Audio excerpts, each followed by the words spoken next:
Welcome to Nasdaq Trade Talks. I'm your host, Jill Malandrino, Global Markets Reporter at Nasdaq. Joining me at the market site in Times Square, we have Joyce. Sorry.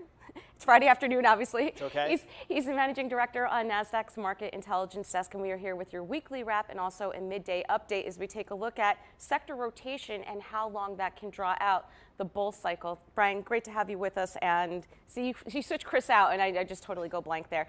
Before we get into our charts for today, looks like the major averages are really appreciating that jobs report and the earnings that we've seen come out. Yeah, we had a good jobs number today. We had the Fed this week as well. They cut rates a third time, which is widely expected. But and earnings are coming out. The reported results, sales, and bottom line earnings are beating expectations. They have been lowered down, so that's something to keep in mind. But overall, things looking very well. All right, let's take a look at our first chart here. This is the Nasdaq Biotech Index, and this is something that you have written about earlier in the week and the week before, and you were looking for a very specific breakout.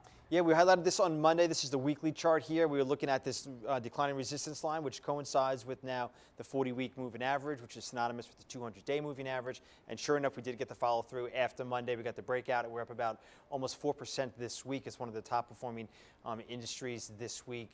I have over a screen of over 60 different industries and sub-industries that I look at, and this is number 2 on that list. So it's been doing very well, and being that it's within healthcare, the healthcare index is doing well this week also. And that's our next chart, the S&P 500, that's the healthcare index. And this is a little bit different because it incorporates all facets of healthcare, not just biotech. Correct. So this is a broader, it's one of the 11 main GIC sectors. It's been underperforming this year. It did have a very good year last year in 2018. I think it was the only sector that was actually positive on the year. So since the beginning of last year, it's up right in line with the S&P 500. But this year it's been underperforming as other growth sectors have been outperforming, but it's been coming back around, and as you can see, it's breaking out to recent highs, about 6-month fresh highs, and it's now within 1% of its all-time highs made last year. So also looks very good.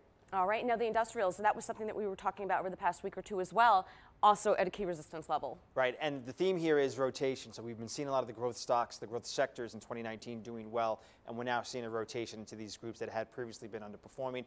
Industrials now this week are breaking out as well. We highlighted this sector about a month ago in our midday write-up. We noted that a breakout would carry a measured move up around to the 850, 875 level, which would be about a 25% increase. Right now it would be about 23% from last sale from here, but this is also within about 1% of its all-time highs, which were made back in January of 2018, which is when a lot of the global equity indices had peaked, and we're now seeing a lot of those indices finally starting to make new highs as well. All right, on to our last chart, the Russell 2000. This is another key theme, value versus growth, and a lot of people go to the Russell 2000 to see if there's any value in there. Yeah, and what's interesting about the Russell 2000, the reason this has been underperforming the large caps this year, one of the reasons is the sector composition within the indices. So the S&P 500 is largely weighted to technology. Technology and communications make up around, I think, 35%, where for the Russell that only makes up about 12%.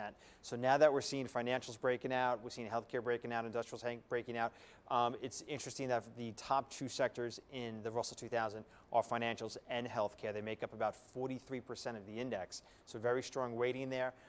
And so accordingly, as those sectors are now breaking out, we're seeing the Russell 2000 break out as well. Yeah, and financials and industrials and healthcare, for that matter, really haven't participated. That could be the next leg up if you get some power behind the financials. Right. The hallmark of all bull markets is rotation, and we're now finally seeing that into these other underperforming sectors, which is exactly what we want to see. With technology for now, it is still holding up, so we haven't seen that rotation from growth into value. Growth is still doing well, so both groups right now are doing well. We'll see how long if that can last. All right, Brian, Joyce, thank you so much for joining us at MarketSite, and thank you for joining me on Trade Talks. I'm Jill Malandrino, Global Markets Reporter at Nasdaq.